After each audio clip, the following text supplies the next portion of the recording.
T11. Of course, we can collect a lot of malicious software and try to execute those malicious software in a sandbox, as I mentioned before. But it is quite complex to do such a kind of thing. So there are some research team, okay, including myself. We provide some service for all the other research team. You can upload your malicious software to our system, and our system will automatically deploy a brand new virtual machine, and we execute those malicious software in our virtual machine and wait for about 5 minutes. And in this 5 minutes, we will monitor all the Windows function, Windows API call function executed by the malicious software, all the files accessed by the malicious software, all the network packets sent or received by the malicious software, all the registers touched by the malicious software, all the libraries loaded by the malicious, and so on and so forth. We can find a lot about those dynamic profiling service from the network. Here is an example, okay, which I would like to show you. This example is called DELF, and its MD5 is right here, 0C blah blah blah blah. Basically, you can check it out by using Parse total. You can click search, input the MD5 value of this sample, or click the name if you know what name this is. Here we like to do dynamic analysis. So the very first thing I'd like to show you is I'd like to know what Windows API calls that the malicious software invoke when we monitor this malicious software. We cannot provide you the profiler, okay, because it's a little bit complex for you to run those sandbox. So I provide the log files. So here you can get this log file, which is called 0C4946 So let's take a look at this log file. Okay, it contains the following lines. Of course, there are a lot of lines. That is very first 21 lines. The first line is 3140. It is just an index, and then its name. Its name is malware.exe. It's meaningless, as mentioned before. The name of this malware is meaningless. So the most important part is right here. There are several sections divided by shop. Shop 2235100. That means a timestamp. At this timestamp, this malicious software invoke a specific Windows function. The name is load library. So basically, it is a function, load library. So that means the malware intend to dynamically load a library. So you want to use this library. And which library it is? There are two additional information. The first one is the library it invoked, which is INM32.dll, which is the name of this dynamic load library and linking library. And at the end, the return means says it is success, which means this library is successfully loaded by this malicious software. So that is the very first thing that this malicious software invoked. There is a question that how many functions provided by Windows? There is a small set, around 3,000 functions are provided by Windows. But there's another bigger set, which is almost 30,000 functions provided by Windows. 就是有一个比较小的集啊，大概有3000多个 functions， 比较大的大概是3万多个。所以你可以在 Windows 里面就是 include 它就好了，或 import 它，然后你就可以呼叫那些 function。However, analyzing perspective, it is not practical to analyze all those 3,000 or 30,000 functions. So basically, you can see that we can select some important Windows API functions, and we believe those functions are very critical from different aspects. 就是说，你叫我们去监控那3万多个 functions 有没有被呼叫到，或者那3000多有没有呼叫，其实有点不切实际的啊，因为有些 function 其实很少被呼叫到，所以我们有时候做 dynamic analysis 的策略是，我们会 observe 我们认为有价值想要看的 functions， 那些 function 就不外乎是档案操作啊 ，register 的改变啊，有没有生出新的 process 啊，有没有去读取记忆体啊，有没有操作哪些档案啊，操作哪些socket 啊，就是你会制定出一些你认为比较重要，能够形塑这个 process 这个 program 到底在做什么事情，然后你会只观测那一些function 就好了，这会比较有效率。In practical, we will not monitor all those 30,000 functions provided by Windows.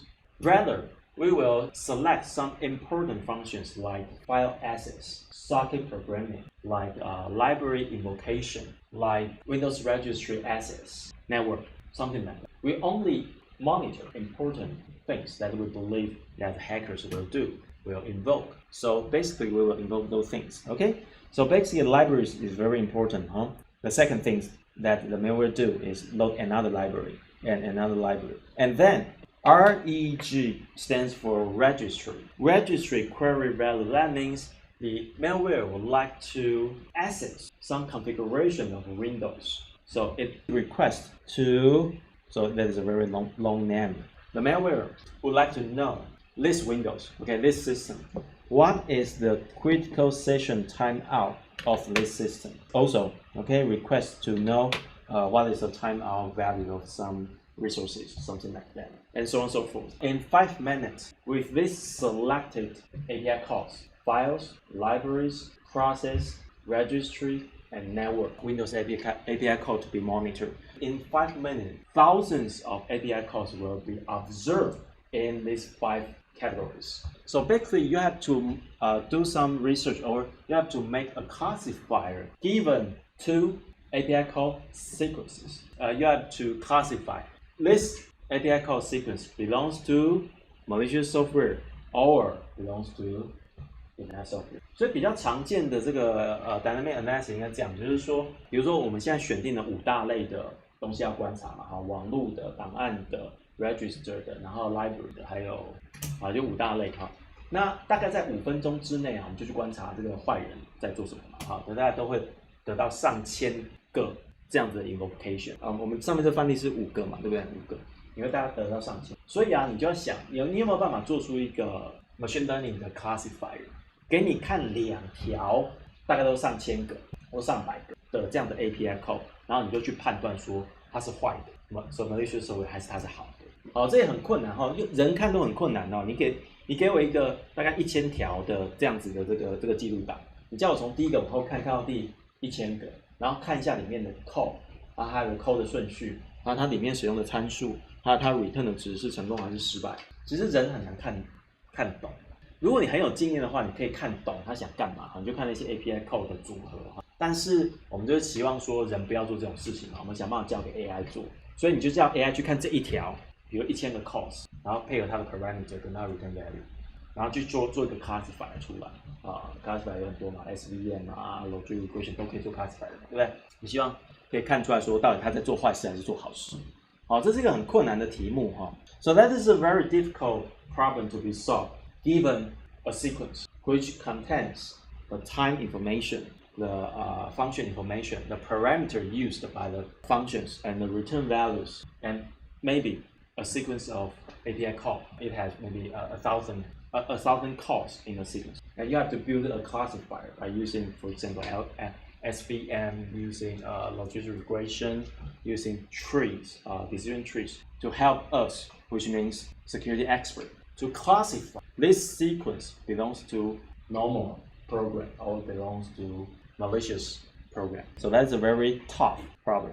So here is another example called log money. It's MD5 006D. If you're interested in this, you can copy this MD5 value to VASTotal, and you can see its detailed information. So here's another trace. Of course, there are several different systems that can help us to do dynamic analysis to record all the API calls invoked by malware. The above one is one system. Okay, its output is like this. The below one is another system. Output is like this. That is the first 10 calls made by this low money, this specific malware. Process number 1416. It has a thread, that means thread ID. If thread ID 1420 at this moment, it executes a library, which is ntdll.dll. And in this library, it invoked a function, and its name is RTL append Unicode to string. Also, that is a function. And then this function is at virtual address. But basically, the useful information should be this one and this one. That means this malware asks you the function called RTL append Unicode to string, and this function belongs to ntdll.dll library, and so on and so forth. So this part should be the important part where we do analysis. If you get these 10 calls in a sequence, can you identify what this malware would like to do and whether it is a malware or it is a benign software? Hundreds or thousands of calls in this sequence. 就是这是另外一个系统了，好了，另外一种的输出长这个样子啊。那你的目标当然就是给你几百个或几千个中间这个矩形的这个 call sequence 啊，你怎么去判定他想干嘛，然后他在做什么啊？他可不可能是一个2赢程式还是一个3赢程式？就跟上面的问题一样，只是这两个 data format 长不一样，好，只是问题是一样，他们都是很困难的问题。Okay, here's another profile, dynamic analysis profile. Its target is Android. Yes, it's a cell phone. So you can make a copy of your Android app from your cell phone to a sandbox. The sandbox is built for Android operating system. So you can still execute the app. And we have a monitor, which is called DDMS. That is the name of the profiler. Android has a built-in profiler, so you can activate this profiler, which is called DDMS. So you can record the interaction between your app and the underlying operating system. 好，就是Android 的系统里面有一个内建的这个观察器，好，叫做 DDMS， 好，叫 profiler。那你可以把它启动之后，你的 Android 的 app 啊，它跟下层的这个，因为它是用 Java 写的嘛，哈，它用跟下层这个 Java 的执行这个作业系统在互动的时候，他们到底在互动什么东西哈？所以结果看起来也很像。So I provide an example right here. It's very similar. The first few lines, that means for this Android application, how many threads has been created? So in total, this app create 17 threads to execute the entire app. And the rest parts, this is the index time. And basically it is not in second, okay? It has another unit 就是后面这个是一个时间的标记啊，但它的单位不是秒了啊，这是一个时间的标记。And here ENT and XIT, that means enter, that means exit, which means at this moment 53, okay, this app thread number 4, they try to invoke a function, so it enters a function, okay? This function name is right here. And there are some parameters right here. 好，就是说在时间标记53的时候呢，thread 4号它现在 call 了一个 function， 就是 enter 这个 function。这个 function 名字就是那个 org APA7 一直到那个 dispatch 这里，后面还有一些其他参考的这个 parameter 啊。我们一般写程式 function 都会再 call 别的 function 嘛，对不对？所以它的下一个又再 call 其他 function 啊。那当然也会有离开的时候啊，比方说。For example, at this moment, thread number 4 exits a certain function at time index 65, which is right here. That means it returns from this function. 那你可以看到65号的这个就是 thread 在4号的 thread 4号在时间65的时候，它离开的那个 function， 那个 function 名字是应该是一个整数的那个 constructor， 它就离开了。也就是说，我们可以看这个表格来看这整个 app。在那些 thread 的运作之下，还有时间的排序之下，他们到底呼叫了哪些function，跟离开了哪些function啊？什么时候呼叫就是什么时候进去嘛？那你执行完了要离开那个 function， 就会有个 exit。So basically, you can use this file to describe how an app has been executed on an Android operating system. Those records can help you to understand how apps or Windows execution files being executed. So you have to write your own parser because they just upload a simple text file. So you have to parse those text files to certain data structure. I believe you have learned that structure before. So maybe it is an array or it is a linked list to store the time information, the function call information, the parameters or the return values by using your data structure. I write a Python class to parse the first selected window API code function. So basically you can copy my code to analyze the log file. We have some homework that use the logs which I provide. So you have to use this parser to parse the log I provided, and you use this log files to build your own classifier or something like that to analyze this files. Okay, here is the example. You will have a lot of logs. You simply just apply, just feed them into the class which I provide, and then you can print this. This is a log has no parameter. The length is 250 consecutive calls. Can you write a parser?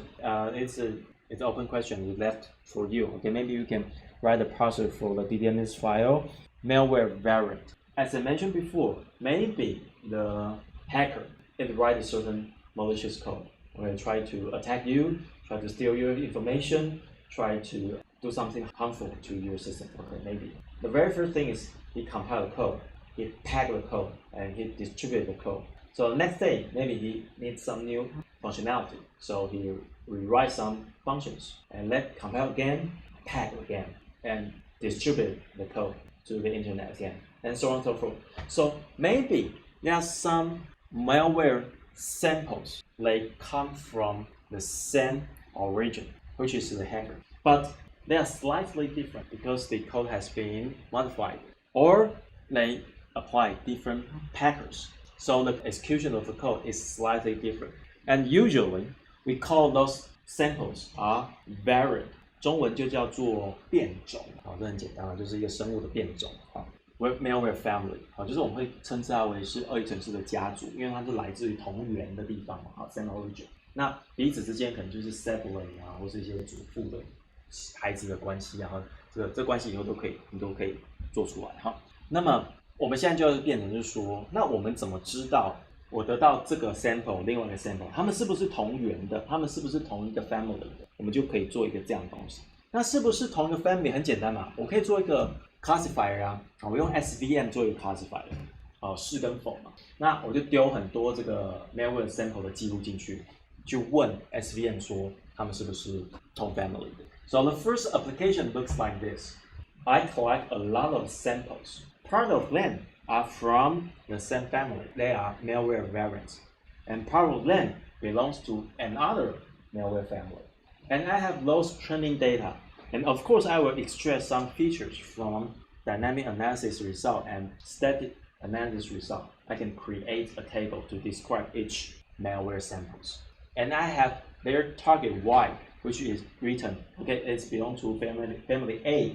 And the other sample belongs to malware family B. And I can create a classifier, for example, an SVM, a tree, decision tree, a logistic regression, something like that. And I can create a model, can help us to distinguish malware family A, malware family B. Here is an example.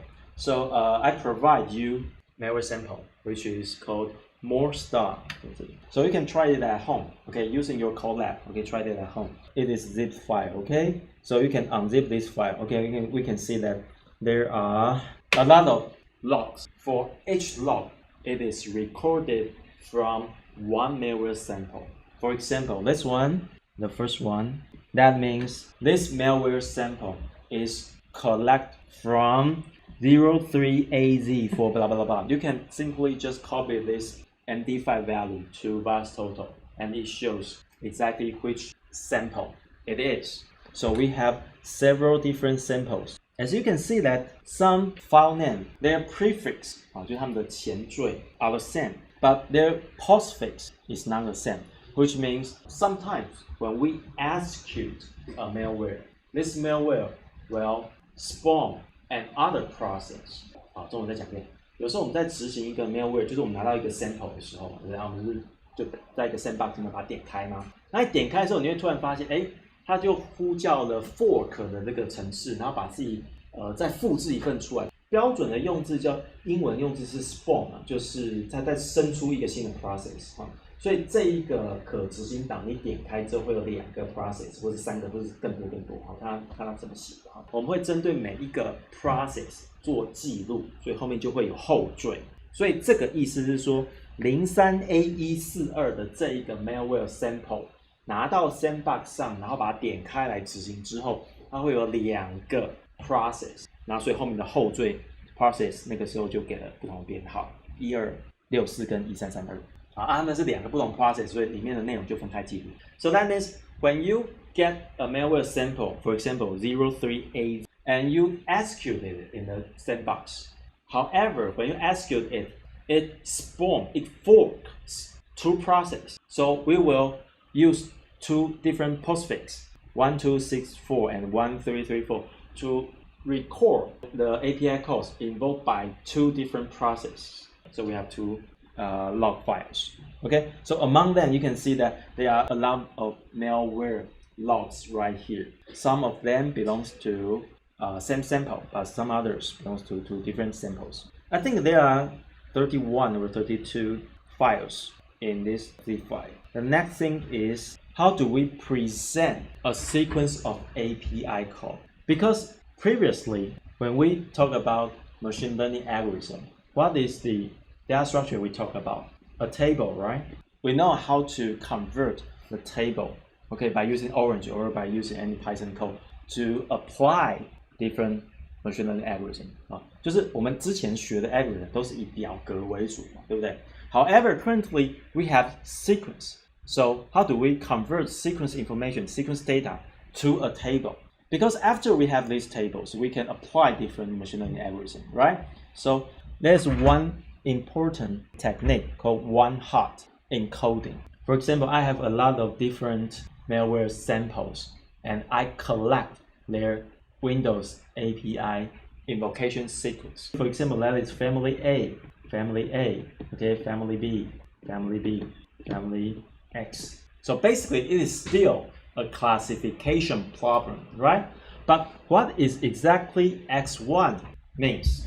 There are 2 different ways, but the first one is not usable. The first one is, it is a sequence. So X1 can represent the very first call of this sequence, but this is useless. X1 is the first call, so it call 1. The second call 3, call 1, okay? Call 100, call 3, call 1, call 1, call 99. If you have only n calls to describe a call, then you can present it in this way, and you simply write down which call is called at the first place, X1, at the second time point, X2, so on and so forth. 就是如果我们可以描述一个 sample， 用它的前 n 个 code， 那你就把它摆上去嘛。实际上这件事情是完全不 work， 为什么呢？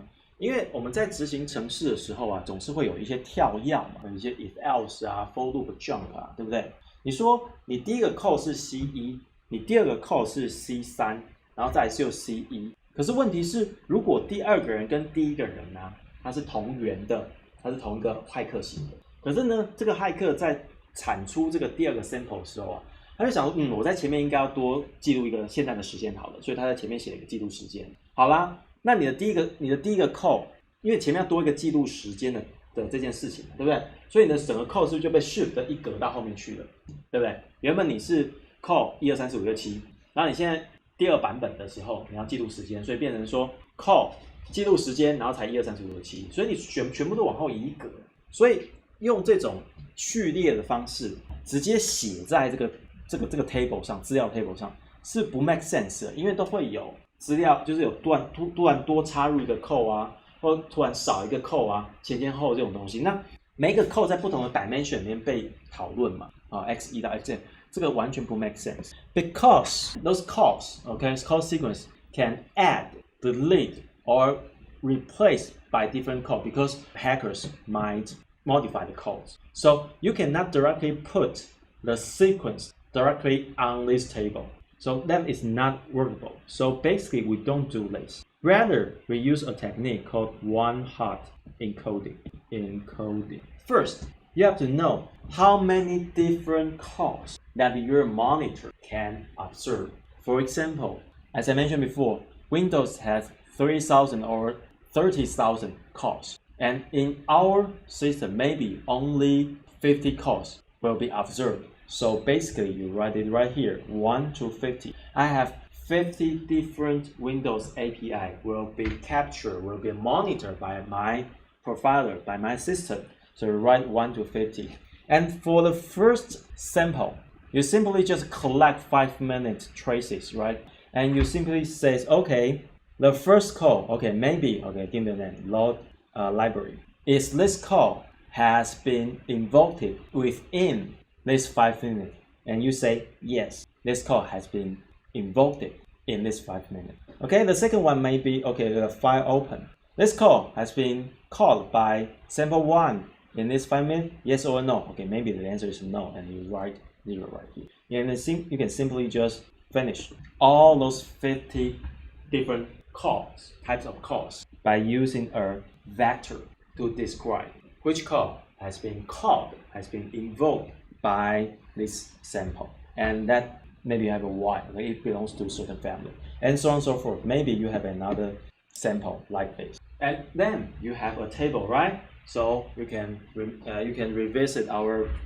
previous classes, okay? You can apply this table by using orange to apply any algorithm we taught before. Try to find a classifier. Maybe it's an SVM classifier, so that you can distinguish which family it belongs to. That is a very simple concept. Okay, we can use in one-hot encoding method. Help us to describe a sequence. However, this kind of encoding totally ignore the relationship between calls. 中文讲没有？我们虽然可以很方便的用 one-hot encoding 方式把 sequence 的资料编码成这样1跟0，就是有没有用那个 call 嘛？好，我没有用那个 call， 但是它完全忽略了 call 跟 call 之间的相对关系，可以吗？比如说，假设有个 call， 就是比如说 file open 后面永远都接 file read 好了。假设我们写程式会有个逻辑顺序嘛，哈 ，file open 后面一定会接 file read。那这个关系你刚刚想尽办法把它描述下来，可是在这个表格里面，我们并没有描述这个想法，我们也不知道 file read 一定在 file open 的后面或前面，或者他们一定会成对出现，后面它一定会成对不出现。这些东西，这些 information 完全没有在 one-hot encoding 里面。That is one of the ways to describe a sequence by using one-hot encoding. However, it is not the best way for us to describe a sequence of data.